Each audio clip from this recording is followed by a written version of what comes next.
Boxingego here. If you like this video, make sure you hit the like button and also subscribe to the channel and hit the bell icon on the top of your screen to get notified when the latest new content drops. What up, Fight World? It's your boy Ego, and I'm back with some more boxing. Back with my post-fight breakdown. In Las Vegas still. Everything's calming down. Got a lot of videos, new stuff on. And I want to talk about this fight, the main event on Showtime, and give the realest breakdown for what I've seen in there, right? And I thought it was a great fight. I was glad to have experienced the fight that's probably going to end up being at least a trilogy, and just getting to see this particular card. RINGSTAR Sports or Promotions, Al Haymon, Carl Frampton, Leo Santa Cruz, Mikey Garcia, they all put on a hell of a show. Showtime Premier Boxing Champs killing the competition first quarter. Now, I didn't get to see the HBO fights. I heard they were a war, but the reason, even if they were wars, those fights were a lot less meaningful to me, you know what I mean, for the division.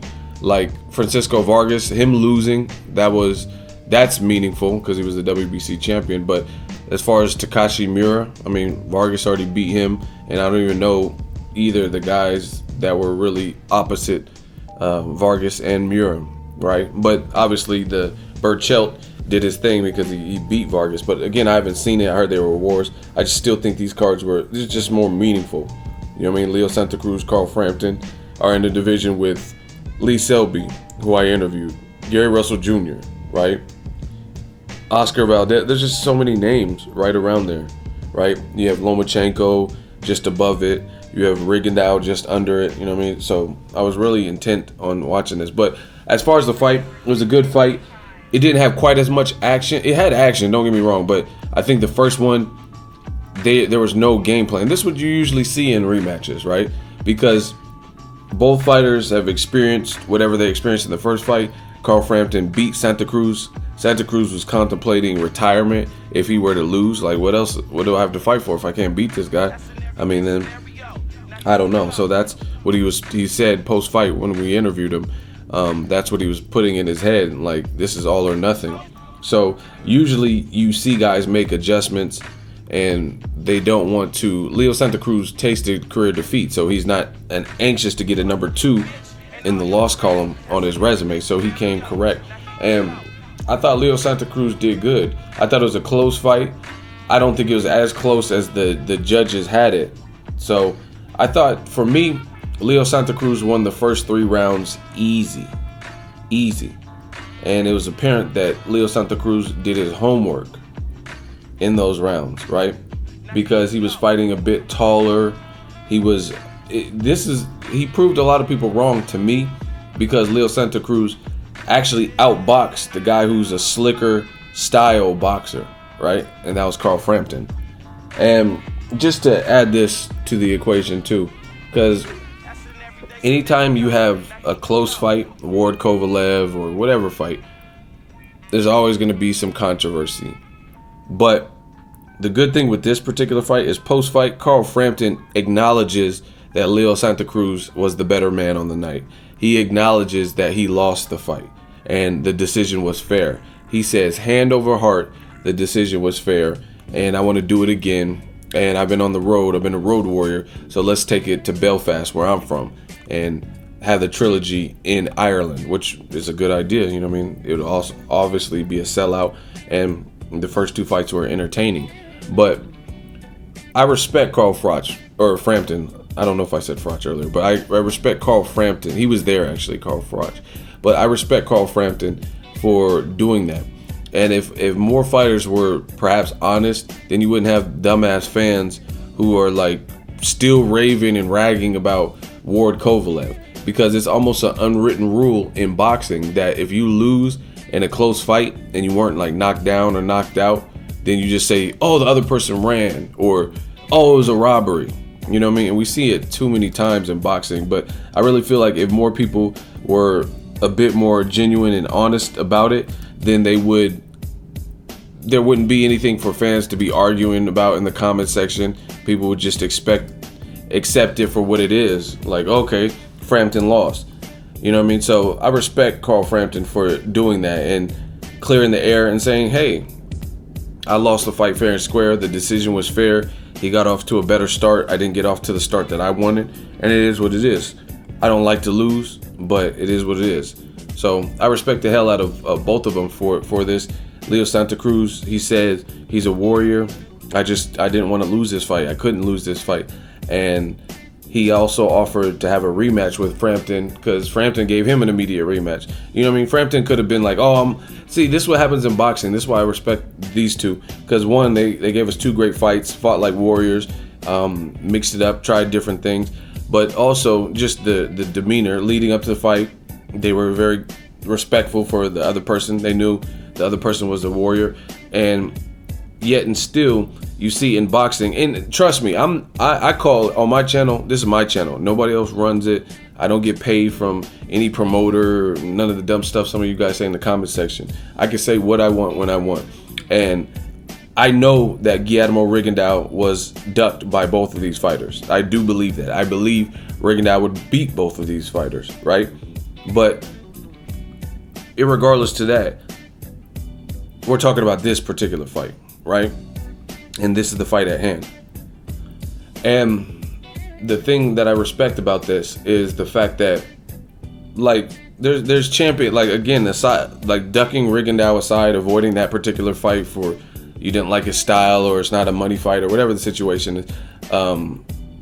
Regardless of those things, I think that these were still two fun fights to watch, and they're still meaningful. It's just, I mean, you can always throw the Rigondeaux name up if you want, but you have to look at what was presented and what was given to us, and that's what I try to do. I understand the Rigondeaux situation. It's unfair how he's treated in boxing. He doesn't get his just due. I agree with that, but I'm trying to analyze this particular fight, and the thing I respect about these guys is because they could have done a lot worse. Carl Frampton could have beat Leo Santa Cruz and then fought the Liam Smith of his division, or, you know what I mean, picked a random name that nobody's ever heard of, some guy from Ireland, you know what I mean, some guy from Dublin. And he didn't do that. He went right back into the fire and faced the guy who gave him a first tough fight, right? And I think they should just knock the trilogy out, you know what I mean? Mickey Ward, Arturo Gatti this, and just get a trilogy out there and see what happens, a rubber match, and then, you know what I mean, best of three. So I think Leo Santa Cruz did his homework. He came with a different game plan, and he showed different things. He showed that he can be patient. He doesn't always have to rush in and kind of come in. Like, I would say in the first fight, he fought a lot more one-dimensional. Like, he fought where he was just more or less a volume puncher and brawler. But he showed a different shades of what he can do, because he really, in all honesty, watching the fight live, he outboxed Carl Frampton. You know what I mean? He threw punches, but then there's a couple subtle things that I would like to see both fighters have done differently. I think in those middle rounds, Carl Frampton kind of came on, and I gave him like 2 or 3 consecutive rounds in that middle stretch. Like, I want to say rounds 4, 5, and 6. It might have been that, or 5, 6, and 7. I gave him consecutive rounds, but they were close. It wasn't like he dominated the round. So maybe a couple of those, or 1 or 2 of them, were swing rounds. But the reason that I gave the fight to Leo Santa Cruz is because he started the fight stronger and he finished stronger. I thought in his championship round, Frampton literally didn't really do enough to, like, in a very close fight, he didn't do enough to, like, seize the round. So I gave a lot of the championship rounds to Leo Santa Cruz. I just thought he did more. Plus, I think I didn't really see any moments where Santa Cruz was really hurt, and I think there was a couple spots where Frampton had to bite down on his mouthpiece and grit through it, because I think Leo Santa Cruz hurt him in one of those, like, second half rounds where he was digging to his body. Leo had some really good body work, tattooing his ribs, and I think if it weren't for the fortitude, the mental fortitude of Carl Frampton, and like him being in shape, he might have got stopped. Like a lesser fighter probably would have got stopped. But I mean, these guys are two warriors. No one wanted to give the other person an inch, and it is what it is. But I'm definitely happy that I got to experience the fight, and I thought it was a good fight, and I thought the rightful person won the fight. I thought it was close, quasi-close, but it wasn't as close as the judges had it, and it was really because, like I said, Leo started strong. First 3 rounds were easily his, and then I think he finished stronger. And in those middle rounds, there were maybe some swing rounds, but I thought Frampton had some of those middle rounds. That's how I seen the fight. That's the realest breakdown. I got other stuff to upload. Make sure you guys stay tuned, because 2017, I told you, is lit. We full steam ahead. I'm still in Las Vegas. Got Monday Mail Day. Got more interviews. I exchanged numbers with Tank. He gave me his number. So I might try to get some more interviews with Gervonta Davis. I'm working, I'm grinding, networking, the usual stuff, making the trip worth it. Hope you guys enjoy the content. Hope you guys enjoyed the Showtime card. Again, Showtime killing Al Haymon, the Watson brothers, all of them, they're killing everybody that's affiliated with that. Richard Schaefer giving us great fights. He came back to boxing in a big way. He's signing Olympians. Shout out to my dude, Money Powell IV. I interviewed him. You guys will be introduced to him on the channel shortly. He signed the Balderas brothers. He teamed up and partnered with UK heavyweight, who has a big fight March 4th, and that's David Haye. David Haye's fighting Tony Bellew. They created Haymaker RINGSTAR. They already put Jesus Cuellar Abnamades on a main event in LA with Julian J. Rock Williams and the Charlo brother. Schaefer's off to a great start. It is what it is. Let me know what you guys thought of Leo Santa Cruz, Carl Frampton 2. That is the realest breakdown. Normally I give you guys the good and the bad, the ugly. I didn't really see too really bad and ugly. There were the judging, even though they had it probably a little bit closer, it was a fight. It's kind of up to interpretation. It wasn't like every round was super clear. Like I'm watching the fight live. Every round wasn't like super clear to distinguish, but I just thought overall Leo Santa Cruz did his homework, came back focused, came back correct, and he was doing the volume punches. I would like to have seen him take a step back from his work sometimes, just like bow and then back up. Like, you don't always have to come forward and that kind of stuff. But he said it post-fight, he did what he had to do to win, and he likes to give his fights or his fans entertaining fights and maybe even be more reckless. But he said he could not afford to do that because he could not afford to lose. And I respect that. Sometimes, not like Ward with Kovalev. He said the same thing. Not every fight is going to be one-sided domination. The Kovalev fight was a fight where I had to bite down.